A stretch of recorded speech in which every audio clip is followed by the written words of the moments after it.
Bienvenue, vous êtes sur Victoire Live, il est 16h48 et j'ai pour invité, voilà, ce soir notre sœur Charlène. Charlène, comment vas-tu? Ça va très très bien et toi? Oui, alors content de te recevoir sur les plateaux de Victoire Live. Ah bah moi aussi je suis très ravie d'être ici, Oui, vraiment. oui.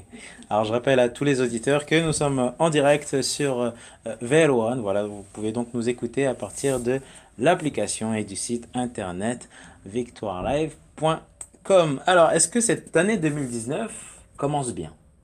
Très très très bien même. Vraiment, Ouais. euh, le Seigneur vraiment fait des miracles dans ma vie et en moi et je le remercie, je rends gloire vraiment à Dieu Amen, pour tout ce amen, qu'il fait dans ma vie. amen. Alors, comment tu as rencontré ce Jésus, ce beau Jésus?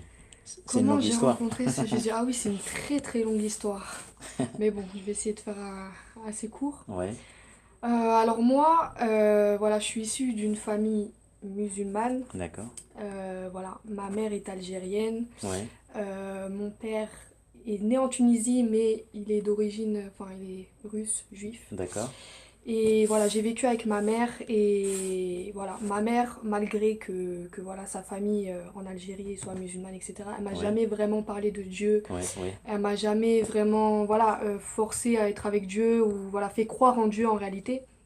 Après moi, quand j'étais petite, à l'école, etc., voilà, j'avais des amis qui étaient musulmans. Quand on est algérienne, on est obligé d'être musulman aux yeux des enfants, des jeunes et aux yeux de, voilà, des parents. Moi, ouais, ouais, personnellement, plusieurs fois, on m'a posé la question ah, t'es musulmane? Je disais oui, sans savoir ce que c'est ouais, ouais, ouais, ouais, d'être musulmane en ouais, fait. ouais. Et du coup, bah, le temps a avancé et je disais tout le temps que j'étais musulmane. Voilà, tu manges du porc? Non, je mange pas de porc. Voilà, j'étais vraiment dans le paraître, malheureusement, parce que Ça devait être dur, non? oui, bah on peut pas être nous-mêmes en fait. Ouais. Voilà. Moi personnellement, je pouvais pas être moi-même. Vraiment, depuis petite, je pouvais pas être moi-même parce que j'ai, voilà, le regard des autres, c'était très important pour moi. Je voulais vraiment gagner, comment dire, l'amitié des gens, gagner, voilà. Parce que, voilà, bon, malheureusement, ma mère n'a pas connu Jésus, donc elle n'a pas réellement connu l'amour. Et du coup, elle ne. Voilà, la mentalité qu'il y a dans ma famille, etc., déjà, il y a beaucoup de divisions. Et c'est beaucoup. Plus tu es vraiment élevé dans la société, plus tu vaux quelque chose. Si tu n'es pas élevé, tu vaux rien. Et c'est ce qui s'est passé chez ma mère, voilà. Et du coup, j'ai eu cette mentalité, j'ai appris cette mentalité que je n'ai jamais retenue, entre guillemets, mais j'ai toujours été habituée à limite à acheter l'amour des gens, quoi, à acheter l'amitié des gens. Je faisais beaucoup de choses pour attirer l'attention des gens, pour que les gens m'aiment. En fait. Voilà. Parce que rien que pour ma mère, je faisais beaucoup. Je n'étais jamais assez bien pour ma mère. Vraiment, dès petite, elle était très très exigeante avec moi. Et je pense que c'était par rapport à son passé, par rapport à sa famille en Ouais, Algérie, ouais, etc. ouais. Et du coup, voilà, le temps a passé. Et moi, voilà, j'ai grandi. Il y a eu, vers mes 14 ans, euh, ah oui, non, j'ai vécu, voilà, parce que ma mère travaillait beaucoup, j'ai vécu chez des, enfin, elle me faisait garder, vraiment, donc j'ai vécu chez des cabines. Ouais, ouais. Donc voilà, chez les cabines, j'étais musulmane, en fait, je m'adaptais à toutes sortes de profils, vraiment. Quand j'étais chez des, quand j'étais chez des, par exemple, j'étais chez des Comoriens, bah, j'étais comorienne. Quand j'étais chez des Algériens, j'étais algérienne. Vraiment, je me suis toujours adaptée en fait, et j'étais quand même dans beaucoup de familles. Voilà, ma mère me laissait chez des amis. Et du coup, j'ai appris quand même beaucoup de culture et j'ai appris aussi, bah, je savais, voilà, ce que c'était l'islam par la suite. Je savais ce que c'est. J'ai déjà été à l'église quand j'étais petite, catholique. Je voulais que manger le petit rond, là, voilà. C'était bon, c'était bon. Je l'ai pas mangé, il n'a pas voulu, malheureusement. Mais voilà. Mais du coup, voilà, le temps a avancé et je suis restée avec cette image que Dieu, pour moi, c'était juste, juste l'occasion de dire, ah, je me raccroche à quelque chose, voilà, j'ai un espoir en quelque chose, mais pour moi, Dieu n'existait pas. On avait beau me dire, oui, Allah c'est la vérité, Jésus c'est la vérité, j'ai entendu parler de Jésus toute ma vie, hein, j'ai entendu parler de religion toute ma vie, vraiment, Mais non, je n'ai pas cru. Moi, pour moi, je les prenais pour des faux, hein. Je me disais, les pauvres, s'ils savaient qu'il n'existe pas. Mais vraiment, pour moi, c'était ça, quand quelqu'un me parlait de Dieu. Mais je faisais genre, oui, oui, oui, euh, Inch'Allah. Voilà. Tu avais J'ai- quel âge à peu près?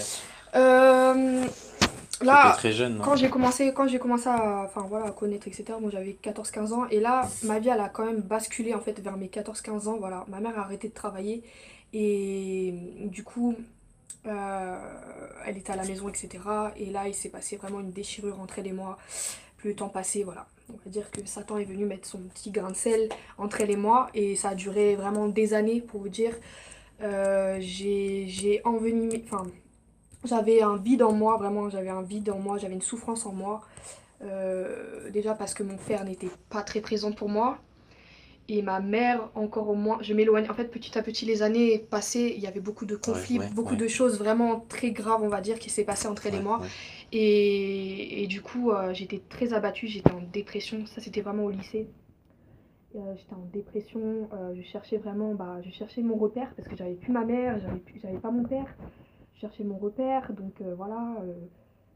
Chez le petit ami, pour moi, ça devait être mon père, ma mère, tout le monde. C'est voilà, mon Dieu, voilà, vraiment. Donc c'est pour ça aussi que voilà, j'ai été beaucoup, on va dire, je savais pas ce que c'était l'amour parce que voilà, je cherchais l'amour en fait, voilà. Je cherchais l'amour, je cherchais à être comblée, je cherchais, Oui, parce qu'il y avait ce vide comme... voilà, Ouais, j'avais ouais, ce ouais, vide en moi ouais. vraiment. Et en fait, à un moment donné, vers mes 18 ans, ma mère m'a mis à la rue. Mais j'ai toujours été, voilà, j'ai toujours été aidée en fait. Enfin, le lycée m'a payé l'hôtel. J'étais au lycée à ce moment-là, je passais le bac. Le lycée m'a payé l'hôtel. Ma prof de maths m'a fait dormir chez elle. Il y a une dame pendant un an qui m'a hébergée gratuitement. En fait, je luttais. Franchement, je luttais. Je persévérais, je luttais vraiment déjà pour avoir mon bac parce que je l'ai raté plusieurs fois. Mais je persévérais. Le lycée voulait toujours me reprendre. Il y avait toujours, en fait, Dieu, il a toujours été là. En fait, là, je me rends compte à l'heure d'aujourd'hui parce qu'il y a des gens qui vivent ce genre de choses qui sont venus, voilà. Et donc, ce qui s'est passé, c'est qu'à un moment donné, bah, en fait, ma mère me reprenait, elle me rejetait, elle me reprenait. Et du coup, moi, j'étais complètement instable. Dans ma vie, j'étais complètement instable. Dans ma tête, j'étais complètement instable. Mes amis, ils en avaient marre de moi parce que, franchement, avoir quelqu'un en dépression à côté de soi, tout le temps à pleurer, pleurer, pleurer, C'est fatigant, quoi. c'est fatigant. Après, voilà, je les comprends. En fait, il n'y avait plus personne qui Ah voulait non, de toi. Ouais. franchement, il n'y avait plus Que ce soit dans personne, la franchement. famille, tes amis. Non, dans ma famille, voilà, bon, c'est très compliqué, nos relations, c'est pas familial, quoi, c'est pas du tout familial. À part mes cousins, cousines, mais... Et du coup, ce qui s'est passé, c'est qu'à un moment donné, voilà, il s'est passé beaucoup de choses, j'ai envenimé une haine contre ma mère. Vraiment, ma mère et moi, on était vraiment séparés, mais quand Ouais, je vous dis ouais. séparés, c'était très séparés. Et du coup, ce qui s'est passé, c'est que j'ai envenimé de la haine en moi. Donc je me suis dit, bon, les gens sont méchants avec moi, je vais devenir méchante. Je vais faire ci. Je me suis mis à traîner avec des gens pas très fréquentables, entre guillemets, mais qui avaient un cœur, en fait. En fait, les gens aux yeux des gens qui sont les pires, c'était vers eux que j'allais. Pourquoi? Parce que c'était les seuls limites qui avaient un cœur. Et le truc, c'est que je me suis dit, ah oui, bah c'est parce que généralement, en fait, bah, l'homme, comment dire, l'homme euh, regarde à l'image, en fait, regarde à l'apparence. Donc quand on voit quelqu'un qui est là, qui vend de la drogue, voilà, qui a fait de la prison ou quoi que ce soit, bah, on se dit, ah non, lui, ça manque rien. Mais moi, j'ai vu dans ce genre de personnes un cœur, voilà. Je me suis retrouvée en eux, sachant que j'avais peut-être rien à faire avec eux, entre guillemets. Mais voilà, j'ai commencé, mais du coup, ça a été la descente quand même. Ça a été la descente. Voilà, j'ai commencé à fumer, à boire, etc. Bah, pour essayer d'avoir un peu de joie, etc. Bref, franchement, je suis passée par toutes sortes de choses et vraiment pour dire, il y a vraiment que Jésus qui comble. Mais, Parce que, waouh, waouh. parce Tu que, reviens de loin, hein? franchement, oui, je viens de très loin. Et Ouais, pour vous dire, alors, comment j'ai connu Jésus ouais, vraiment? ouais, ouais. C'est que en fait bah j'étais chez ma mère en fait un jour j'avais vraiment envie de me suicider, mais vraiment j'avais vraiment envie de me suicider parce que j'en pouvais plus, ma mère n'était pas là, elle était là sans être là, elle me faisait du mal, tout le monde me faisait du mal en fait, j'en pouvais plus, je me dis mais c'est quoi cette vie? Et en fait un jour je sais pas pourquoi j'avais des amis musulmans et qui m'ont dit non, j'avais fait un rêve comme quoi j'étais dans une boîte parce que j'allais en boîte, etc., et que après ça se transformait en mosquée. Donc je me suis dit, j'ai raconté mon rêve à une amie et tout, et elle m'a dit, ah, faut que tu te convertisses à l'islam et tout. Enfin, et ça m'a paniqué, et je me suis dit, bon. toute façon, c'est mon dernier recours pour être bien dans ma vie. La religion. Donc, j'ai fait bon, tous mes amis ils sont là, ils sont musulmans, je vais être musulmane. Je suis algérienne en plus, il faut que je sois musulmane. Qu'est-ce qui s'est passé? C'est que j'ai commencé à voilà, lire le Coran, à apprendre les sourates, à écouter des musiques religieuses. J'écoutais des musiques religieuses. Et à un moment donné, là, il s'est passé des choses vraiment... Waouh, là, c'est bon. J'étais dans le supernatural. Je... J'ai pensé que j'étais complètement folle, en fait. En fait, un jour, j'ai dit dans ma chambre, j'ai dit, Dieu, si tu existes, montre-toi. Parce que moi, sinon, je me suicide.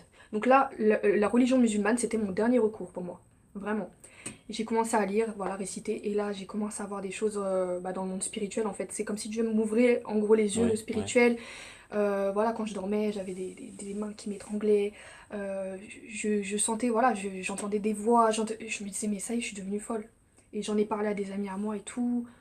Et qui étaient devenus chrétiens, des amis du monde et tout, du lycée, qui sont devenus chrétiens, Ouais, d'ailleurs, par la suite. ouais. Et ils me disaient, non, et tout, c'est vrai, Dieu existe, le monde spirituel existe et tout. Et moi, je suis tombée de 500 000 étages. Mais vraiment, pour vous dire 500 000 étages, c'est que je suis vraiment passée d'un monde à un autre, Ouais, hein. ouais, ouais. Je me suis dit, mais non, Pour non, toi, ça a été un choc. les esprits, tout ça, non, Ouais, ouais. c'est vraiment le truc qui m'a... Ouais, ça a été vraiment un choc. Et ce qui s'est passé, c'est que j'ai continué dans ça, sauf que ma mère, elle m'a remis à la rue, et j'avais nulle part où aller. Et du coup, en fait, j'ai appelé un ami et tout, je sais pas pourquoi je l'ai appelé lui, et il m'a dit, viens chez ma mère, etc. J'ai dit, ok. Et sa mère, il s'avère qu'elle était chrétienne. Mais bon, à ce moment-là, elle était pas très très bien aussi, enfin voilà. Et ce qui s'est passé, c'était pendant l'année de mon bac. Pour vous dire vraiment, voilà, j'étais en dépression chez elle, elle voyait que j'étais en dépression, et je continuais à lire le Coran, il m'arrivait des choses, je voyais des choses horribles. Vraiment, je peux vous dire vraiment des choses dans le monde spirituel vraiment horribles qui me tétanisaient, vraiment. Et ce qui s'est passé, c'est qu'un jour, elle est venue dans ma chambre, elle m'a dit, est-ce que tu veux que je prie pour toi? J'ai dit, ok, n'importe quoi. Pourvu que ça marche. J'en peux plus. Non, franchement, j'en pouvais C'était un plus. beau. Ouais, J'en pouvais plus, elle le voyait. En plus, je passais l'année encore de mon bac, j'ai encore raté mon bac. Non, ouais, ouais. j'allais jamais en cours, je pouvais pas. J'étais dans mon lit, je faisais que dormir, dormir, dormir pour fuir. Je fuyais. Et elle est venue prier pour moi. Et ce moment, quand elle a prié pour moi, comme ça, ouvertement, j'ai dit waouh. Enfin, déjà, quelqu'un qui fait attention à moi, il vient prier pour moi et tout. Et je sais pas pourquoi, du jour au lendemain, vraiment, je suis passée du Coran à la Bible. Vraiment, du jour au lendemain. On s'est mise elle-même, hein, elle-même elle faisait pas ça, on s'est mise en fait à lire la Bible tous les soirs, un passage de la Bible et tout, ça me faisait du bien et tout. Je comprenais rien, franchement je comprenais rien, mais ça me faisait du bien. Et puis j'ai commencé à parler à Dieu comme ça ouvertement, ouvertement, ouvertement. Et à un moment donné, en fait, plus le temps passait, plus je priais. Vraiment Dieu il se révélait à moi, il se révélait à moi, il se révélait à moi. Et un jour vraiment il m'a montré, en fait c'est comme s'il me montrait tout ce que je voyais pas bah, avant. Bah il m'a enlevé le voile, voilà c'est ça, et de toute façon Dieu nous le dit, hein, il nous Ouais, enlève le ouais, ouais, voile. ouais. Et je commençais à me reculer des boîtes de nuit, de l'alcool, tout ça. Je commençais à vraiment me reculer parce que c'est comme si je voyais tout. Et, euh, et à un moment donné, voilà, Dieu s'est révélé à moi vraiment. Que je me suis mis à genoux, j'ai pleuré, je lui ai dit mais pardonne-moi Seigneur, mais je vais aller en enfer. En fait, je me suis vue aller en enfer, vraiment. Je me suis dit mais avec tout ce que j'ai fait, mais non Seigneur, prends-moi et tout, prends-moi avec toi. Et ce qui s'est passé, c'est que j'ai ressenti une paix, un amour que j'ai jamais ressenti de n'importe quel humain. Et à ce moment-là, vraiment, pour vous dire, vraiment, j'ai eu mon bac hein, par la grâce de Dieu, hein. Mais pour vous dire, hein, j'ai dit à Dieu, je dis, si vraiment tu existes, parce que je doutais encore, hein. Malgré que j'ai tout ça, j'ai vécu plein de choses, je doutais encore parce que je venais vraiment de très loin en fait. Et Dieu, vraiment, ouais, il m'a bluffé en fait. Parce que le jour où j'ai donné ma vie à Dieu, parce que ma vie d'avant, je tournais en rond, hein. Je tournais en rond, c'était une catastrophe. En gros, c'est comme si, bah, ouais, le chemin, en gros, c'est ouvert pour moi en fait. Rien que le bac, pour moi, oui, je l'ai eu par la grâce de Dieu. Amen, Je amen. l'ai eu parce que j'ai pas été en cours de l'année. Ouais, ouais. J'ai été au rattrapage. Waouh. Je le dis vraiment devant tout le monde, c'est que Ouais, vraiment j'ai pas de mérite. La jury, je devais rattraper au moins 7 points. Non, je devais avoir 16. J'avais 7 par exemple. Je devais avoir 16, sachant que je connaissais rien. La jury m'a donné 16. Elle devait me monter de 2 3 points pour... voilà. Elle m'a donné 16. Quand j'ai vu mon prénom, j'ai dit non, c'est pas possible, Dieu existe. C'est pas possible. amen, amen. Plein de choses comme ça. Et Ouais, à un ouais. moment donné, bah voilà, le Seigneur s'est vraiment révélé et il m'a brisé, voilà. Ouais, Il m'a ouais, brisé. Je lui ai donné vraiment toute ma vie là. À l'heure d'aujourd'hui, je rends gloire à Dieu et bon voilà. Ça a été très difficile par rapport à mes amis. ouais. Voilà, surtout en tant que Algérienne. Tu as perdu beaucoup d'amis? Oui. Bah en fait, au début, quand j'ai rencontré Jésus, j'avais peur du rejet. Donc je faisais semblant d'être musulmane. Mes amis disaient ah tu viens non non non, je dis oui oui et tout. Puis en fait petit à petit voilà, à un moment donné quand on rencontre vraiment Jésus, on rencontre vraiment Dieu, on peut plus faire semblant en fait. On peut plus faire semblant. À un moment donné voilà ça te tord le cœur et tout et tu te dis ah ouais faut que tu le dises à tes amis et tout, faut que tu le dises. Et puis à un moment donné j'ai craqué. Tellement j'avais l'amour de Dieu en moi, je disais non c'est pas possible mais c'est la vérité mais je suis obligée de le dire, j'ai craqué. Et je l'ai dit à mes amis et ils m'ont dit ne parle plus jamais de ça, machin. Puis j'en reparlais. Et à un moment donné, voilà, ils se moquaient de moi, j'ai eu des moqueries. J'ai eu des rejets, j'ai eu des moqueries. On me disait, ah, tu fais Jésus, tu vas aller en enfer. Enfant de Jésus, tu vas aller en enfer. Que des choses comme ça. Et vraiment, franchement, j'ai été très très mal parce qu'en réalité, tout le monde encore s'est éloigné de moi en fait. Et après, j'ai compris par la suite que Dieu bah, m'a emmené vers les chrétiens, etc. Mais voilà, comme le thème est aujourd'hui l'Algérie, c'est vrai qu'en tant qu'Algérienne, c'est très très dur. Bon, moi personnellement, voilà, j'avais perdu entre guillemets ma mère. Euh, Par la grâce de Dieu, on a recréé un lien. Pour vous dire, hein, ça fait des années que je ne l'ai pas appelée maman, hein. On a recréé un lien par la grâce de Dieu vraiment. Et j'ai assumé le fait d'être avec Jésus. Et elle m'a posé la question, elle m'a dit mais t'es algérienne, pourquoi t'es pas musulmane? T'es d'origine musulmane. Ouais, ouais, Parce que ouais, c'est comme ça en fait. Chez les Algériens, en fait, ouais, quand tu nais, enfin que je dis chez les Algériens parce que là on parle de l'Algérie, mais ouais, ouais, quand tu nais en fait, bah tu nais musulman. Enfin ouais, ouais, c'est ouais. logique en fait. Mm. Tu peux pas être autre Ouais, chose. ouais. Tu peux pas être autre chose. Et c'est mal vu si tu Et es c'est chrétien. très Ouais, mal ouais, vu. Mais c'est très mal vu. Ça veut dire que voilà. Alors il y a Algériens et Algériens. T'as les Algériens qui vont dire euh, comment dire, qui vont être dans le paraître parce qu'en réalité voilà. Moi ce que j'ai vu généralement dans ma famille et dans d'autres familles algériennes, c'est que voilà, on est beaucoup dans le paraître. On est beaucoup dans le paraître, ça veut dire que si jamais il y a quelqu'un de ta famille qui est là qui dérive, c'est la honte. Ou on te renie, ou voilà, on te chasse, ou on est là, on te dit fais semblant. Parce que oui, personnellement, il y a des familles qui disent fais semblant d'être voilà. on peut te Moi, tuer, pardon, à cause de ça? Si oui. par exemple tu... Ah oui? Moi personnellement, voilà, j'ai vu des témoignages, de femmes en Algérie, donc qui ont rencontré Jésus. Ouais, Bah, Jésus s'est révélé à elles, hein, elles ouais, étaient ouais. musulmanes, ou même des fois, voilà, il y a des enfants qui naissent dans des familles musulmanes qui n'adhèrent jamais à la religion et qui ont toujours cru en Jésus. Voilà, Jésus se révèle en fait en tant qu'enfant et ils adhèrent jamais. Du coup, ils sont le petit canard quoi de Ouais, la famille quoi. Mais du coup, non. Après, voilà, il y a plusieurs réactions, comme j'ai dit, c'est que ou ta famille, bah déjà elle te renie, donc elle dit c'est ou t'es musulmane, ou sinon tu t'en vas de chez nous en fait. Tout ça pour l'image, moi pour moi. Ou sinon, il y en a qui croient, enfin, qui croient vraiment en Allah, qui sont à fond dans l'islam, vraiment, et que là, vraiment, c'est ah non, c'est le plus gros des péchés de renier la religion, de renier l'islam, c'est le plus gros des péchés. Donc on va vouloir te tuer. Moi, je sais que j'ai vu un témoignage d'une femme qui disait que son père voulait l'égorger parce qu'elle a donné sa vie à Jésus. Euh, ou sinon, comment dire, moi j'ai vu aussi un témoignage d'une femme qui disait que son père l'a emmené voir un imam pour lui enlever un démon chrétien. Enfin, il y a vraiment plein de scénarios. ouais, ouais, Moi ouais. personnellement, mon scénario, parce que bon, j'étais pas avec ma mère et puis ma mère n'était pas à fond dans l'islam aussi, mais ça a été, voilà. Mais pourquoi t'es pas musulmane? C'est logique d'être musulmane. Si tu veux aller vers Dieu, il n'y a pas de souci, mais sois musulmane. Mhm. Non. Mes amis autour m'ont rejeté Ouais. sans pour autant comment dire, ils m'ont juste rejeté en fait. Ils m'ont pas, dans le sens où ils m'ont pas dit ouais, tu vas aller en enfer ou quoi que ce soit. Non, c'est plus décale-toi. C'est-à-dire que du jour au lendemain, c'était, on se parle plus, on n'est plus amis. Il y en a, oui. Ouais, ouais, Il y en a, oui. Du jour au lendemain, ça a été ça. ouais, Et, euh, et donc voilà. Après, par la suite, il y a d'autres exemples aussi. Voilà, en Algérie, moi, personnellement, de ce que j'ai vu, parce que je m'intéresse énormément, même pour les évangélisations, Dieu m'envoie énormément vers les Algériens. ouais, ouais. Et franchement, c'est top. Parce que moi, quand je suis arrivée vraiment dans la foi chrétienne, je me disais, mais il n'y a pas d'Algériens, il n'y a pas Enfin, il faut que Jésus se révèle au Maghreb, quoi. Enfin, Et en fait, si, déjà, j'ai rencontré des chrétiens, des amis maintenant et tout, des chrétiens algériens.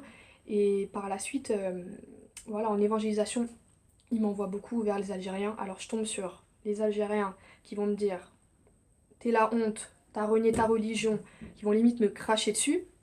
Il y en a qui cherchent vraiment Dieu de tout leur cœur et qui vont me dire, ah oui, mais comment ils s'intéressent vraiment. Enfin voilà, il y a plusieurs profils en réalité. Il y a beaucoup, beaucoup de profils. Ouais. Est-ce que, Charlène, certaines personnes sont quand même bloquées, voilà, c'est ce qu'on peut dire, hein, parce qu'en fait, on peut pas partir à l'église, parce que voilà, donc on a peur, comme on a dit, par rapport, on a peur de la famille. Mm.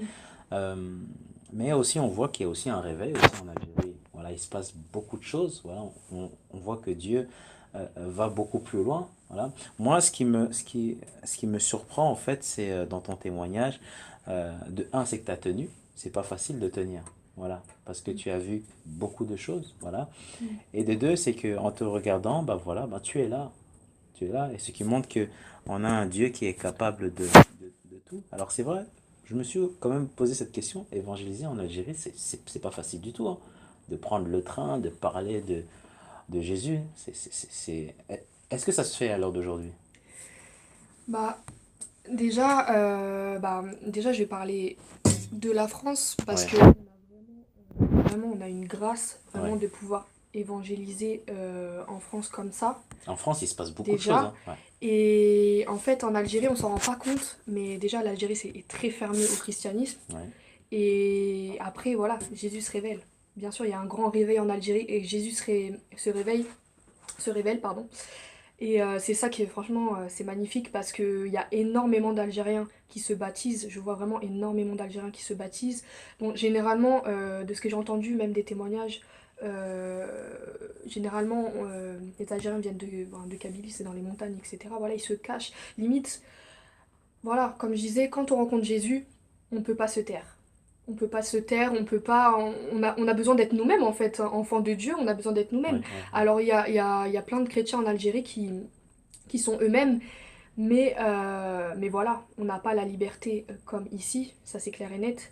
Mais il y a des gens qui viennent, même des missionnaires, je sais, qui vont évangéliser en Algérie. Ouais, ouais, Ça se fait d'une autre manière que ici. Par exemple, ici, voilà, on peut être là en train voilà, de proclamer comme ça dans la rue. Si on fait ça en Algérie, bah, on risque la prison, ouais, ouais, on risque même de se faire tuer. ouais, Pour ceux qui sont vraiment extrémistes, ils peuvent dire ah oui, non. Et puis il y en a qui se font tuer, ouais. vraiment. Après en Algérie, je sais pas, j'ai pas vraiment entendu s'il y a eu des morts ou quoi, mais je sais qu'il y en a qui ont été emprisonnés.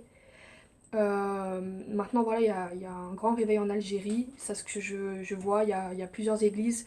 Maintenant, l'Algérie a peur des chrétiens, entre guillemets. Donc, ils sont là, ils vont fermer des églises. Ils sont très persécutés. Vraiment, en Algérie, ils sont très persécutés. Bah, pareil, voilà, c'est la honte, on leur crache dessus, ou sinon on les regarde mal, en fait. Et le truc, c'est que. Mais ça les empêche pas voilà, d'être toujours là, en fait. D'être toujours là à partager la bonne Ouais, nouvelle de ouais, Jésus, ouais. à baptiser des Algériens. Donc voilà. Et même s'il n'y a plus d'église, moi j'avais vu vraiment, c'est un témoignage d'un Algérien qui disait que même s'il n'y a plus d'église, c'est pas grave. On va dans la montagne, on va prier Jésus. Ils sont là, ils ont la Waouh, joie, waouh, waouh. C'est fort. ils ont la paix, Ouais, ils ouais. ont. Waouh, c'est Mm, magnifique. mm, Franchement, c'est magnifique. Et ouais, même moi, franchement, je rends gloire à Dieu vraiment pour la paix et la joie qu'il me donne.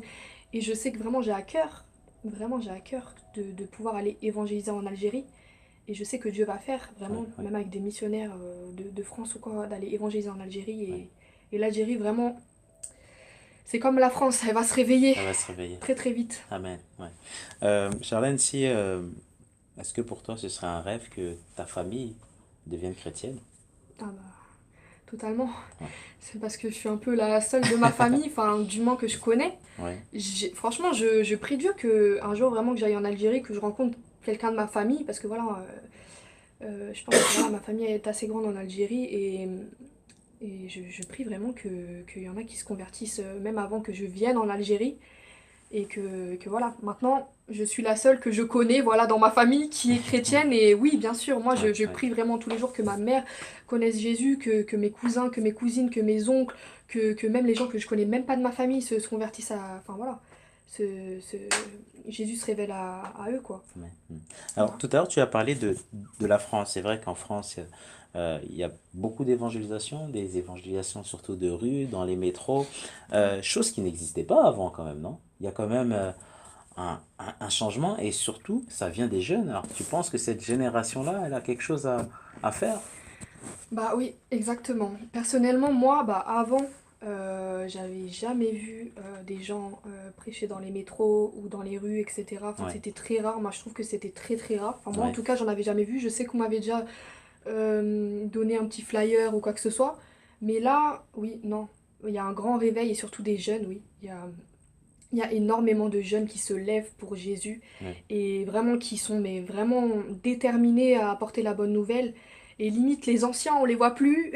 C'est plus les jeunes et c'est magnifique comment Comment Dieu Dieu agit. utilise, ouais, Ouais, ouais, ouais, comment Dieu utilise. ouais, Et ouais. vraiment, mais je prie vraiment que ça continue et que voilà, Jésus se réveille même à des enfants. Parce que les enfants sont touchés, hein. On n'en parle pas, mais vraiment les enfants sont touchés. Et des enfants évangélisent aussi. Et voilà, moi je rends gloire à Dieu vraiment pour ce qu'il fait et qu'il continue vraiment Amen, à amen. nous. Ouais. Alors, dans ton témoignage, tu as parlé que, on a l'impression il y avait des anges dans ton parcours. Pourtant, les anges, pour toi, ils existent? Alors d'aujourd'hui, oui. Oui, Alors d'aujourd'hui, oui, je sais qu'il y a des anges, je sais que si Dieu n'aurait pas été là dans ma vie, oui, je pense que je serais morte depuis oui, très longtemps oui. en fait. Parce que Dieu, au final, te connaissait Oui, avant même que tu deviennes chrétienne et t'avais déjà tracé, on va dire, un très bon chemin. exactement, Ouais, ouais, ouais, exactement. ouais. En fait, ce qui est marrant, entre guillemets, c'est qu'avant je me disais tout le temps, bah, quand j'étais complètement dans le monde, je me disais tout le temps, non, ma vie n'a pas commencé. Ma vie n'a pas commencé. J'étais tout le temps là, je me dis, non, il va se passer quelque chose. Franchement, je me posais cette question. Alors d'aujourd'hui, je comprends pourquoi je me posais cette question. Et je me dis, ah waouh, c'est un truc de fou. En fait, même depuis que je suis petite, tu veilles sur moi, tu m'as emmené vers là et tout pour me former, pour me. Et franchement, ouais, c'est magnifique. Dieu, il nous connaît, il nous aime. On n'a pas besoin de faire quoi que ce soit pour qu'il nous aime. Il nous aime simplement, en Amen, fait. amen, amen. Et lorsque tu as découvert le monde spirituel, voilà, c'était un monde que tu connaissais pas, donc ça t'a fait non seulement un choc, mais est-ce qu'aujourd'hui tu penses que toutes les attaques, voilà, qu'on subit, viennent du spirituel au final? Franchement, oui et non, dans le sens où, voilà, des fois, ça peut être les démons, etc. Des fois, voilà, nous, on est. Comment dire? Voilà, on est dans le péché, etc. Moi, comme moi, j'étais dans le péché avant, voilà, je faisais pas attention à ce que je faisais, je faisais pas attention où j'allais, je faisais pas. Donc, c'est sûr que tout ce qui se passait dans ma vie, en fait, de toute façon, on récolte ce que l'on sème. Moi, pour moi, c'est ça. Tout ce qui se passait dans ma vie, ça a été dû vraiment à l'environnement où j'étais. Moi, à l'heure d'aujourd'hui, je m'en rends compte, vraiment. Et oui, le spirituel, oui, parce que en réalité, bah, ma vie d'avant, quand Dieu m'a enlevé le voile et même m'a montré le monde spirituel, j'ai vu tout ce qui se passait autour de moi. En fait, voilà. Dieu t'a ouvert les yeux. Dieu m'a ouvert Voilà, les yeux, en tu voyais fait. tous les défauts, tous les Voilà. problèmes. Ouais, ouais, Voilà. Comme je sais pas, moi, par exemple, quand on est complètement ivre ou quoi que ce ouais, soit, ouais, ouais, ouais. on s'en rend pas compte, mais il se passe énormément de choses autour de nous spirituellement. Après, voilà, Dieu montre à certains et ne montre pas à d'autres. Mais moi, je viens le dire aujourd'hui, le monde spirituel est très présent et tout ce que j'ai vu, ce n'était pas dans ma tête. C'est réel, vraiment c'est réel. Même si voilà, ma famille me prend pour une folle, voilà, on peut penser que je suis dans une secte ou quoi que ce soit. Non, non, non, c'est réel et Jésus revient bientôt et oui, il y a les anges et il y a les démons aussi. Ouais, ouais, ouais. Euh, pour qu'il y ait des personnes qui puissent connaître Jésus, que ce soit en France ou en Algérie, qu'est-ce qu'il faudrait faire? Est-ce qu'il faudrait qu'on travaille beaucoup plus ensemble? Est-ce qu'il faudrait mettre en place, on va dire, des projets multimédia, créer des émissions pour que des personnes donnent leur vie à Jésus? Bah oui, déjà, moi personnellement, je pense que Dieu nous donne des dons à chacun et il faut les utiliser pour sa gloire, il faut les utiliser pour toucher les âmes. Donc oui, les médias, euh, après voilà, il y a des missionnaires qui sont très engagés aussi pour pouvoir aller là-bas. Voilà, Dieu nous utilise chacun comme il veut. Et oui, après voilà, moi personnellement, déjà l'évangélisation, même l'évangélisation en France, ça touche l'Algérie, hein. Il y a beaucoup d'immigrés qui viennent, algériens qui viennent ici, qui repartent en Algérie par la suite. Moi, personnellement, j'en ai rencontré vraiment beaucoup. Et voilà, tu leur parles de Jésus, tu leur apportes l'amour de Jésus et surtout le comportement, c'est ce Ouais, qui ouais, compte en ouais, fait. ouais. C'est ça. Waouh! Charlène, alors tu as aussi un Facebook, hein? Je vois que tu es Ouais. aussi sur les réseaux sociaux. Alors je rappelle à tous les auditeurs que nous sommes en direct sur Victoire Live. Voilà, vous pouvez donc découvrir en exclusivité donc l'un des nouveaux studios, voilà, hein, qui a été inauguré par notre sœur Charlène. Alors moi, je suis vraiment très content de te connaître. Moi aussi, j'ai un témoignage, on va dire, d'un Algérien, voilà, qui maintenant est artiste. Il habite au sud de la France et il disait comme quoi, oui, c'est très dur. Il confirmait que c'est très, très, très, très, très dur et il était même, des fois, il devait prendre des décisions, mais des décisions que vous pouvez même pas imaginer. Et là, tu parlais de famille et lui aussi, il a dû carrément donc abandonner sa propre famille. Lorsqu'il a donné sa vie à Jésus, eh ben, il a aussi découvert donc le monde spirituel, il a découvert pas mal de choses. Mais tous les jours, il priait pour sa famille. Voilà. Il avait en tête sa famille, il se disait que ben voilà, donc je ne peux pas laisser tomber ma famille. Et si ma famille ne connaît pas Jésus, c'est qu'il y a aussi un esprit qui est là, il y a pas mal de choses. Et il priait tous les jours, jusqu'où, eh ben, le 31 janvier, voilà, euh, eh ben, sa maman l'appelle en lui disant comme quoi, eh ben, son papa est très malade. Voilà, et son papa, donc, est entre la vie et la mort. Euh, donc, ce qu'il fait, c'est que il prend il appelle son papa directement à l'hôpital. Et lorsqu'ils sont à l'hôpital, eh ben, ils font une conférence à distance et ils sont en train de prier. Voilà. Et ce qui est étonnant, c'est que euh, le fils va dire à son papa, va dire, je sais que tu ne crois pas en Dieu, mais c'est peut-être là le moment, à l'instant, de croire en ce Dieu. Parce que les médecins n'arrivent pas à trouver eh ben, ton problème. Eh ben, maintenant, ce que tu vas faire, c'est que mets-toi à genoux et crois en Dieu. Et son papa disait, non, en fait, je ne veux pas croire en ce Dieu-là. Non, en fait, on reste musulman, on est musulman et on meurt musulman. Et son fils lui disait, tu es né musulman, d'accord, mais aujourd'hui, tu vas renaître chrétien. Voilà.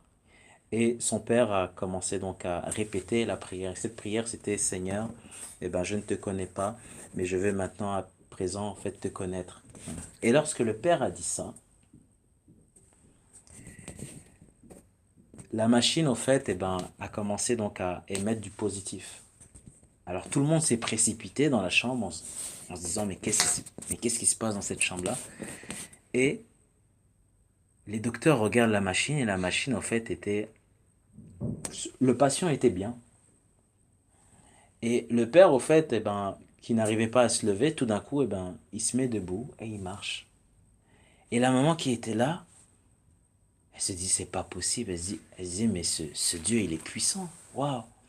Et les fils, il entendait tout ça. Ils sont restés au moins 30 minutes au téléphone et ensuite ils ont raccroché. Et il était 23h58. On arrivait à peu près à minuit. Et le lendemain, donc, le père a appelé, a dit, oui, c'est Jésus, je confirme que c'est Jésus est très, très grand. Voilà. C'est un témoignage très fort et très puissant parce que toute la famille, ça circulait dans toute la famille. Et toute la famille a donné sa vie à Jésus. Et des fois, alors, ma soeur, pourquoi ce témoignage? Mais des fois, tu sais, lorsque Dieu touche une personne, Mm. là, ça a été le père de famille. Voilà. Et puisque ça a été le père de famille, eh ben, les personnes respectent le père, voilà. Mm. Et les personnes se sont dit, mais attends, mais s'il lui parle de Jésus, non, non, non, non. On était à l'hôpital et on l'a vu, eh ben, il allait partir, mais là, il est encore en vie. Et ce frère-là disait que, eh ben, Dieu a répondu à sa prière. Voilà. Mais Ouais. avant que Dieu réponde à sa prière, il a fallu que lui, il prie tous les jours. Tu te rends compte, ma soeur, il a prié tous les jours. Pourtant, sa famille ne voulait pas entendre parler de lui et c'est ce qu'il a fait. Donc, c'est un très, très, très beau Amen. témoignage, vraiment, pour la gloire de Dieu. Est-ce que tu as un message à dire à toutes les personnes qui t'écoutent à la radio, sur Facebook? Un message, et bah déjà, gloire à Dieu, vraiment, gloire à Dieu pour tout ce qu'il fait et vraiment accrochez-vous à Jésus, vraiment c'est le seul qui vous abandonnera jamais, c'est le seul qui vous aime plus que n'importe qui. Et voilà, continuez à prier pour vos familles, continuez à prier pour votre entourage, continuez à être un témoignage pour la gloire de Dieu vraiment. Et surtout être dans l'obéissance avec Dieu vraiment parce que c'est ça qui compte réellement. Voilà. Merci beaucoup. Charlène. En tout cas, sois bénie. Amen. Ouais. Merci. C'était un très grand témoignage, voilà, à redécouvrir sur Facebook et dans quelques minutes sur YouTube. Et quant à nous, on se retrouve à très bientôt, hein. Oui. Voilà, pour une autre émission. Si vous avez donc d'autres questions à poser, n'hésitez pas à vous rendre directement sur le site rubrique Live Forum. Voilà, à très bientôt. On rend l'antenne et soyez bénis. Merci.